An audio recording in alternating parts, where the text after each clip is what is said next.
أعوذ بالله من الشيطان الرجيم بسم الله الرحمن الرحيم الحمد لله على ما أنعم وله الشكر على ما ألهم والثناء بما قدم من عموم نعم ابتداها وسبوغ آلاء إن أسداها وتمام منن ولا جمع الإحصاء عددها والناع الجداء أمدها وتفاوت عن الإدراك أبدها والصلاة والسلام والتحية والإكرام على عبده ورسوله وشفيعه وخيرته وأمينه على الوحي الذي انتجبه قبل أن أرسله وسماه قبل أن اجتبله واصطفاه قبل أن ابتعثه سيدنا ونبينا وشفيع ذنوبنا وطبيب نفوسنا وحبيب قلوبنا مولانا أبي القاسم وعلى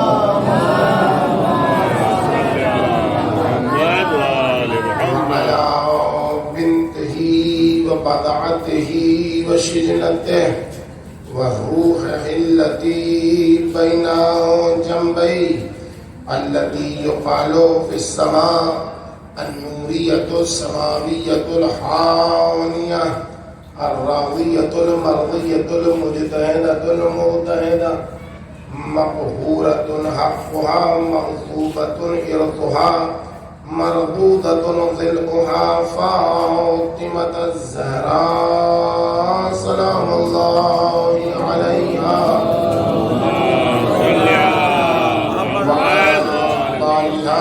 وبنيها والسر المستودع فيها لا سيما على بقية الله في الأرضين سلام على آل ياسين السلام عليك يا داعي الله ورباني آياته السلام عليك يا باب الله وديان دينه السلام عليك يا خليفة الله وناصر حقه السلام عليك يا حجة الله ودليل إرادته بهم نتولى ومن أعدائهم نتبرأ إلى الله أما بعد فقد قالت فاطمة الزهراء سلام الله عليها وأشهد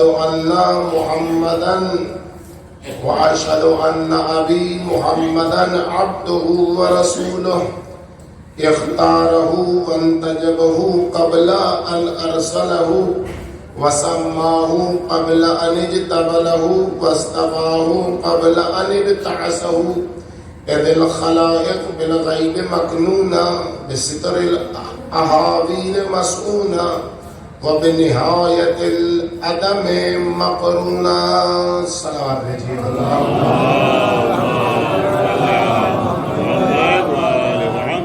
بزرگان محترم عزیزان گرامی عزاداران صدیقہ طاہرہ حضرت فاطمہ زہرا سلام اللہ علیہ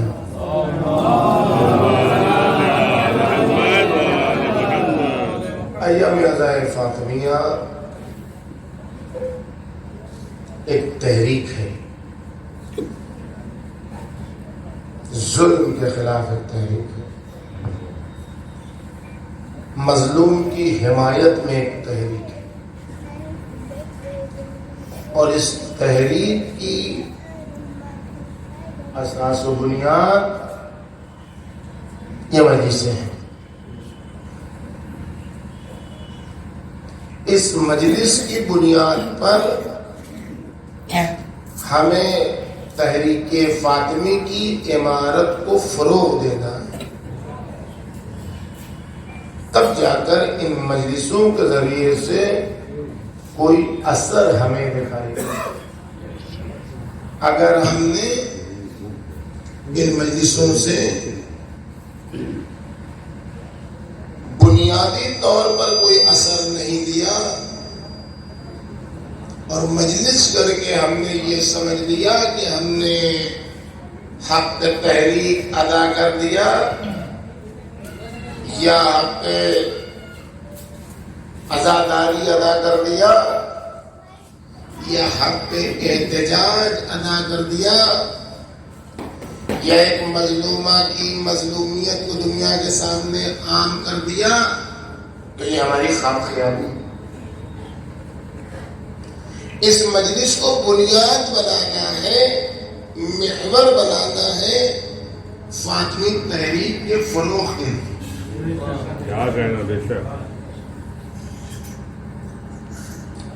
اور اس فاطمی تحریک کے فروغ میں اس مجلس سے مختلف چیزیں ہمیں آشکار کرنی ہے، یعنی دنیا کے اوپر یہ واضح کرنا ہے کہ یہ عزا کے زمانے ہیں، خوشی کا زمانہ نہیں ہے۔ وہ تبدیلی ہمارے وجود میں آنی چاہیے کہ لوگ سمجھیں کہ ہم نے کالا کپڑا کیوں پہنا ہے اس زمانے میں، اپنے گھر کے اوپر ہم نے سیاہ پرچم کیوں لگایا، بلو اتنی سے سیاہ پرچم کچھ لکھا ہو چاہے نہ لکھا ہو، ایک سیاہ پرچم گھر پر، ایک سیاہ پرچم دکان پر، جہاں دکان چل رہی ہے، جس کی دکان ہے، دکان کے اوپر اپنی ایام عزائے فاطمیہ کی تعزیت مسلمانوں کو رسول خدا کو سلام بھیجیے۔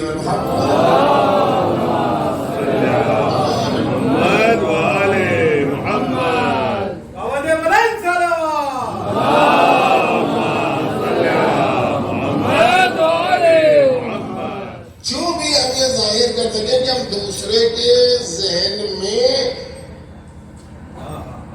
منتقل کر سکیں کہ ہم نبی کی بیٹی کے غم میں مبتلا ہیں۔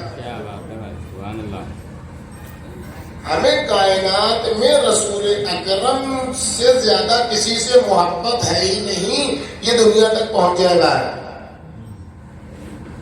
ان لوگوں کے بھی ذہن میں یہ بات پہنچ جائے کہ جو یہ سمجھتے ہیں کہ رسول اللہ کے سب سے بڑے ٹھیکیدار وہی ہیں، وہ بھی اس حقیقت کو سمجھ لیں کہ ہمارا یہ غم، ہماری یہ عزاداری، ہماری یہ مصیبتوں کا اعلان پیغمبر اکرم کو اجر رسالت دینے کا انداز ہے، پیغمبر اکرم سے محبت کی علامت ہے، اس لیے کہ یہ قانون ہے کہ جو کسی کی اولاد سے محبت کرتا ہے در حقیقت اس ذات سے محبت کرتا ہے۔ ایک سلامات بھیجیے محمد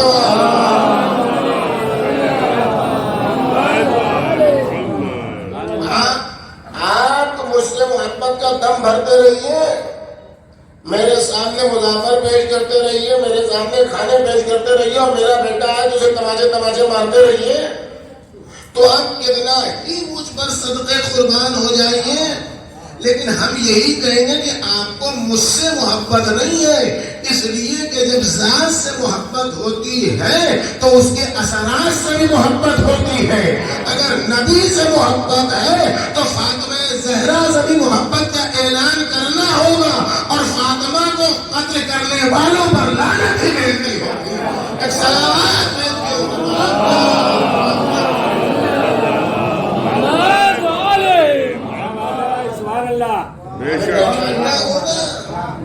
ہمیں سمجھنا ہوگا، اس لیے کو تحریک کرنی پڑے گی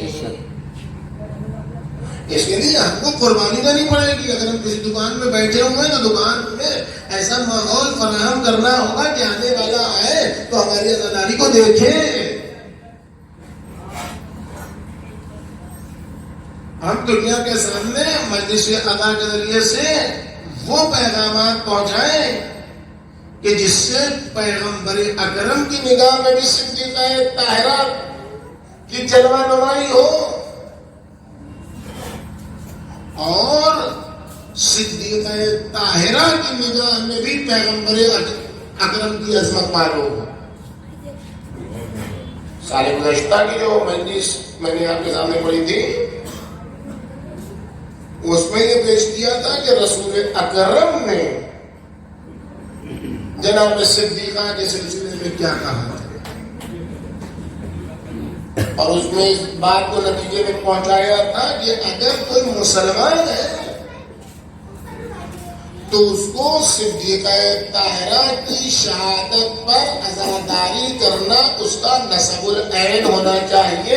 اس کے اوپر واجب ہے کہ وہ عزائے فاطمیہ میں غم و الم کا اظہار کرے اگر کوئی مسلمان ہے.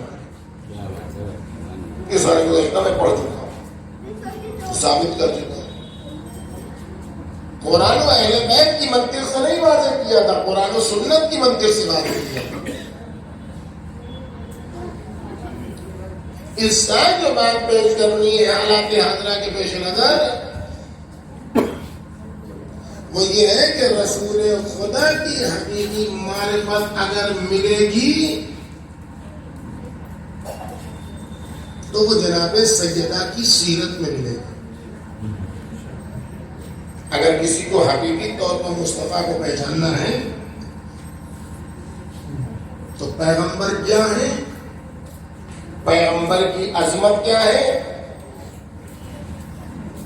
اگر یہ پہچاننا ہے تو سیرت فاطمہ زہرا سلام اللہ علیہا کا مطالعہ کرنا. اس لیے کہ صدیقہ طاہرہ کی ذات والا صفات وہ ذات ہے جس نے حقیقت مصطفیٰ کو اپنے اندر اتار لیا. فاطمہ زہرا سلام اللہ علیہا کا کمال یہ تو ہے ہی ہے کہ وہ رسول خدا کی بیٹی ہے. لیکن جو لوگ رسول خدا کی اور دیگر بیٹیوں کے قائل ہیں وہ تو یہ کہہ سکتے ہیں نا کہ یہ بھی بیٹی وہ بھی بیٹی ہے, جب کہتے ہیں. ہمارے استدلال اپنی جگہ پر ہیں جو باتیں ہم پیش کرتے ہیں, لیکن سامنے والا تو یہ کہہ سکتا ہے کہ یہ بھی بیٹی وہ بھی بیٹی, جیسا کہا جاتا ہے. ہمیں یہ کمال اس رخ سے پیش کرنے سے نہیں کام چلے گا کہ فاطمہ رسول خدا کی بیٹی ہے کہ کوئی دوسری بیٹی بھی لگے کھڑی کر دی جائے. ہمیں فاطمہ زہرا کو ایسی بیٹی کے عنوان سے پیش کرنا ہوگا جس میں کل مصطفیٰ کا قد نمایاں تھا. مصطفیٰ کو قد آدم جس آئینے میں دیکھا جا سکتا ہے اس کا نام ہے فاطمہ زہرا. کیا کہنا, بے شک یہ سمجھنا ہوگا. اچھا, معرفت کسی کی خریدی ہوئی چیز تو ہے نہیں کہ مراد رضا کو معرفت حاصل ہو جائے اور کسی دوسرے کو معرفت حاصل نہ ہو.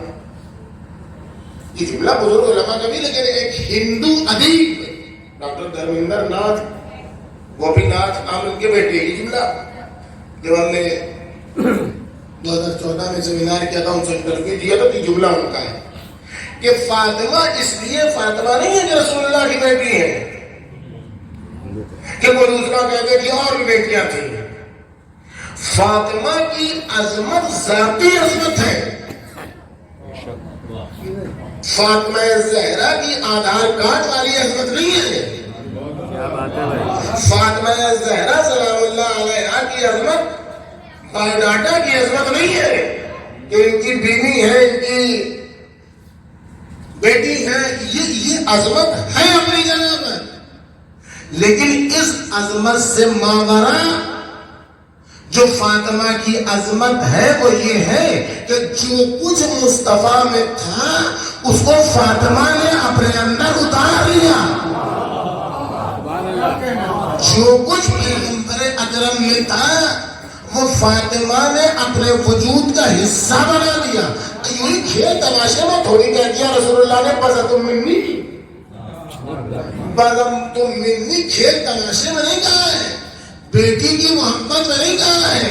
تم منی کا فلسفہ ہی یہ ہے کہ یہ وہ لڑکی ہے جس نے حقیقت مصطفیٰ کو اپنے وجود میں اتار دیا. چاہے بلد المنی ہو, چاہے شجرت المنی ہو, چاہے روحی التی بین جنبیہ ہو, یہ میری وہ بیٹی ہے جو میری دونوں پہلوؤں کے درمیان دھڑک رہی ہے.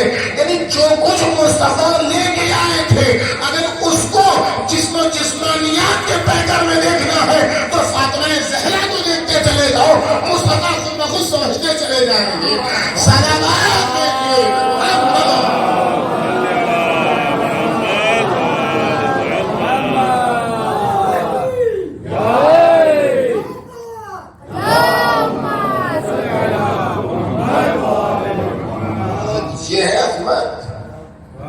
کمال. اور یہ ایسی بات ہے کہ جس کا اعتراف سب نے کیا ہے, سب نے کیا ہے. جو اپنے ہیں وہ تو کریں گے, جو جان کے دشمن تھے انہوں نے بھی اعتراف کیا, جو مکتب کے دشمن تھے انہوں نے بھی اعتراف کیا. کیا کہا کہ ما اصدق لہجتن, عجب مرحلہ. کائنات میں پیغمبر کیسے بولتے تھے یہ اگر دیکھنا ہے کہ پیغمبر کیسے سچ بولتے تھے تو فاطمہ جب بولے تو دیکھو کہ پیغمبر کیسے سچ بولتے تھے. ما اصدق لہجتن, پیغمبر کے لہجے کا مصداق فاطمہ سے زیادہ اچھا کہیں دکھائی نہیں دیتا. عجب افسوسناک تاریخ کا لمحہ فکریہ ہے. بیٹی کہے کہ فاطمہ جیسا لہجہ رسالت کا مصداق نہیں, فاطمہ جیسا مصطفیٰ جیسا سچا بولنے والا نہیں. باپ اسی بیٹی کو چھڑلا رہا ہے. سلامات دیجیے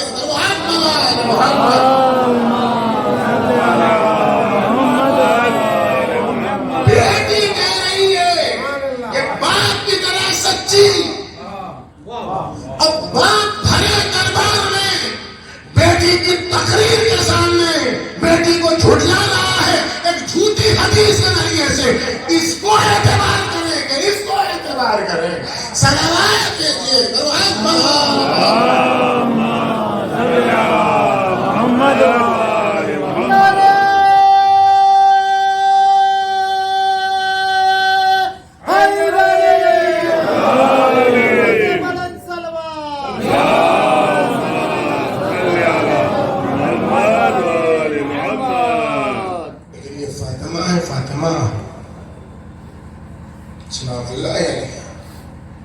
ان کو کوئی جھٹلائے گا تو قیامت تک کے لیے جھوٹا اور لعنتی جھوٹا. قیامت تک کے لیے لعنتی جھوٹا ہوگا. کہ جھوٹا ہے, جھوٹے میں یہی لعنت ہے. لیکن کچھ سچے ایسے ہوتے ہیں کہ ان کے مقابلے میں کوئی جھوٹا آتا ہے تو اس کے لیے لعنت ایجاد کی جاتی ہے.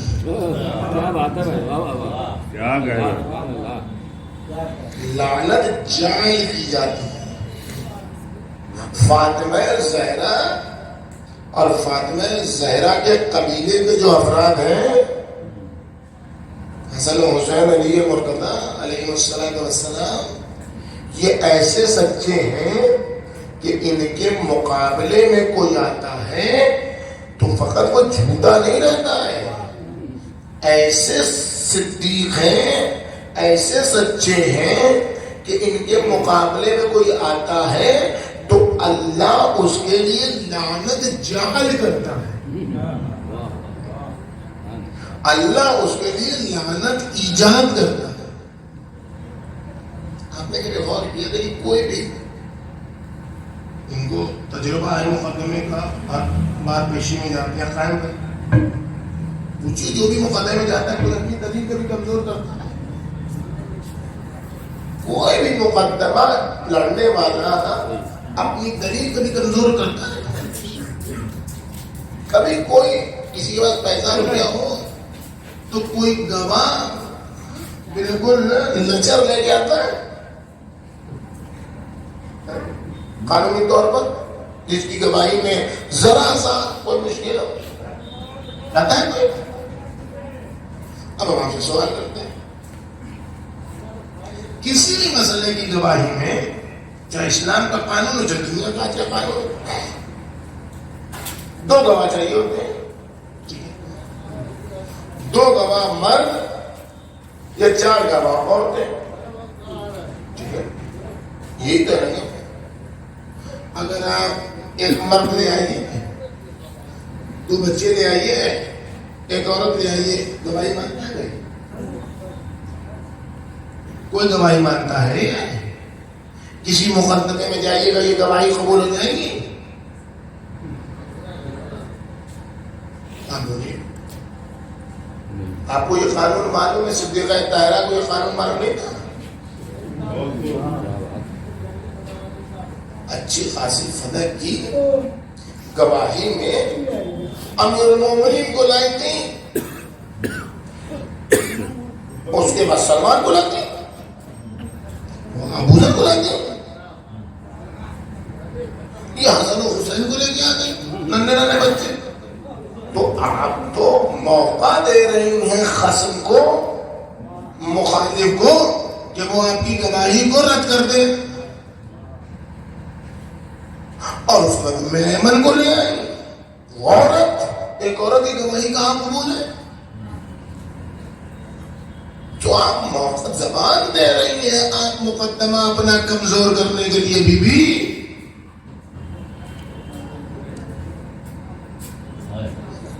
بتائیے، کوئی بھی کہہ سکتا ہے کہ بھائی دیکھیے قانون کے مطابق چلا ہے یہاں پہ،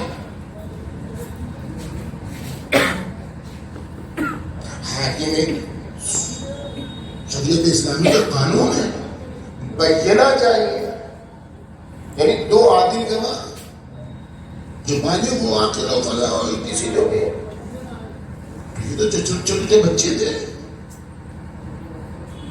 لیکن اگر صدیقہ طاہرہ مراد رضا کی طرح سوچنے لگے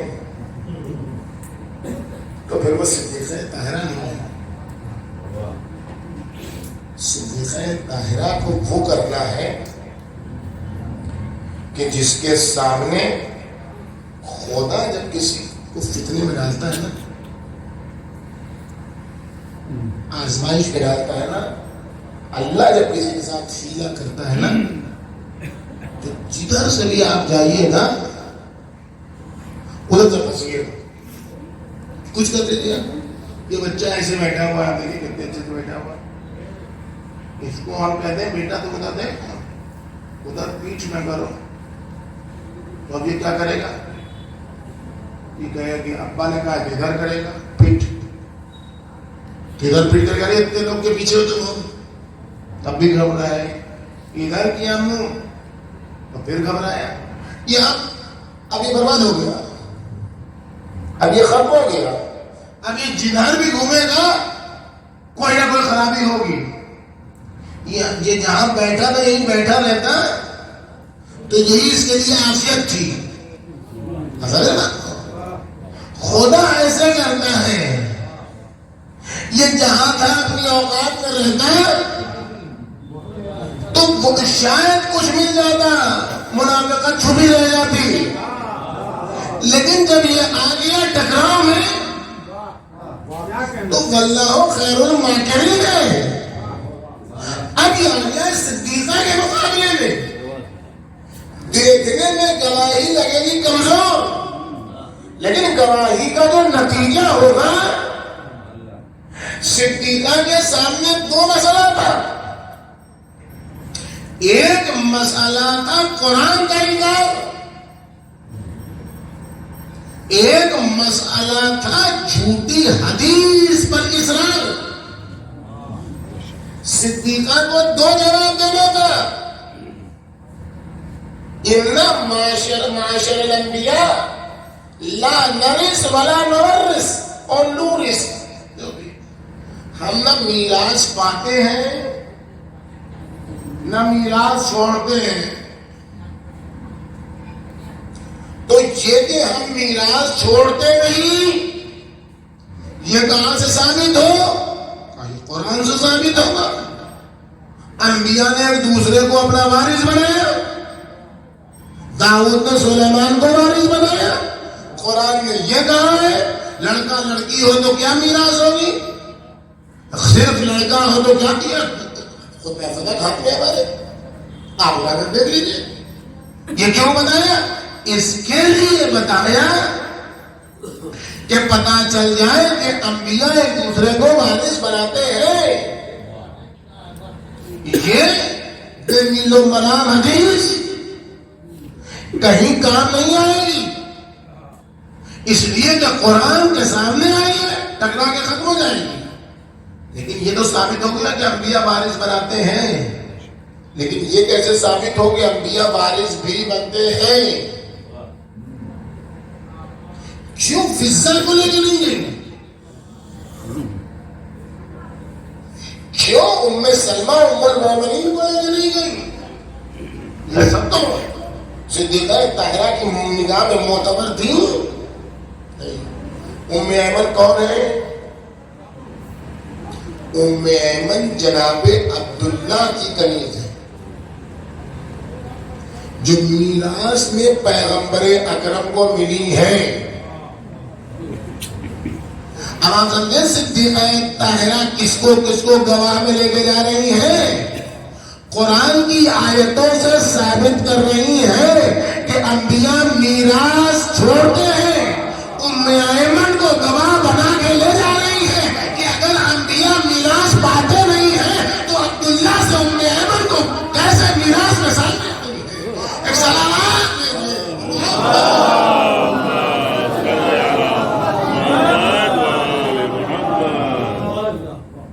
اگر فاطمہ زہرا کسی کو بھی لے آتی نا, اگر اللہ جسمانیات والا ہوتا, وہ دائیں بھائی باتوں کیا ہے, ہم لوگ کیا نہیں, تو اگر ممکن ہوتا کہ اللہ جسمانیات میں آ جائے اور کہے کہ ہاں ہم نے دیا ہے یہ چیز میراث میں, اس کو بھی جھٹلا دیتے لوگ. لیکن سلمان آتے, بوزر آتے, ان کو بھی جھٹلا دیتے ہیں. لیکن بات صرف جھٹلانے کی ہوتی کہ سیدانی جھٹلا دی گئی. یہ مسئلہ نہیں ہے کہ سیدانی جھٹلا دی گئی, مسئلہ یہ ثابت کرنا ہے کہ جو سیدانی کو جھٹلائے اس کے لیے لعنت ایجاد کی جاتی ہے. سیدہ نے لا کے وہاں پر خصم کو کھڑا کیا کہ پیچھے ہٹتا ہے تو کیا کرے گا؟ ان دو گواہوں کو, علی مرتضیٰ حسنین کو اگر مان لیتا ہے تو پیچھے ہٹے گا, میری میراث مجھے واپس کر دے گا. جس دن میراث واپس کی بات میراث پر نہیں رکے گی, بات میراث پر نہیں رکے گی. کہاں جائے گی بات؟ یہ بات ابن ابی الحدید کے استاد نے بتائی کہ بات کہاں تک جاتی, اور اس کو ڈپٹی نذیر احمد نے بھی لکھا بعد میں. بات کہاں تک جائے گی؟ ڈپٹی نذیر احمد کہتے ہیں نبی کی بیٹی مانگ رہی تھی, صدقہ مانگ رہی تھی, خیرات مانگ رہی تھی, آپ سے کیا مطلب تھا؟ آپ دے دیتے, اپنے سر کمانے جان کاہے کے لیے موڑ لے لیا آپ نے؟ جو کر رہی تھی وہ سمجھتے ہیں, صدقہ خیرات کو وہ سمجھتی تھی نا کہ نہیں سمجھتی تھی. آپ اپنے سر کو کمانے جان کیوں لے لیا اور بعد میں کہنا پڑا یا لے کر اللہ 32 پیسہ فاطمہ, اے کاش میں نے فاطمہ کے گھر کی تصدیق کی ہوتی, دے دیتے جاتی کرتی. اور ابن ابی الحدید کا استاد کہتا ہے, جب ابن ابی الحدید نے سوال کیا کہ استاد آخر فدر کے مسئلہ کیا تھا, مانگ رہی تھی تیرے پہ کون سی بڑی چیز تھی؟ نہیں تم سمجھے نہیں، عقل سے کام لو. اگر فاطمہ کے دعوے پر فاطمہ کو فدق یا فدق چھوڑ کے میراث کی دوسری چیزیں دے دی جاتی تو بات فدق یا میراث پر نہیں رکتی. کل کہتی کہ جب تم نے میرے کہنے پر فدق واپس کر دیا تو میرے ہی کہنے پر تم گدی چھوڑو. مسئلہ فدق کا نہیں تھا، مسئلہ فدق کے بعد علی کی حقانیت اور خلافت علیہ مرتضیٰ کا تھا. اس لیے حاکم نے کہا فاطمہ کو جھٹلا دو تاکہ گدی چھوڑنی نہ پڑے.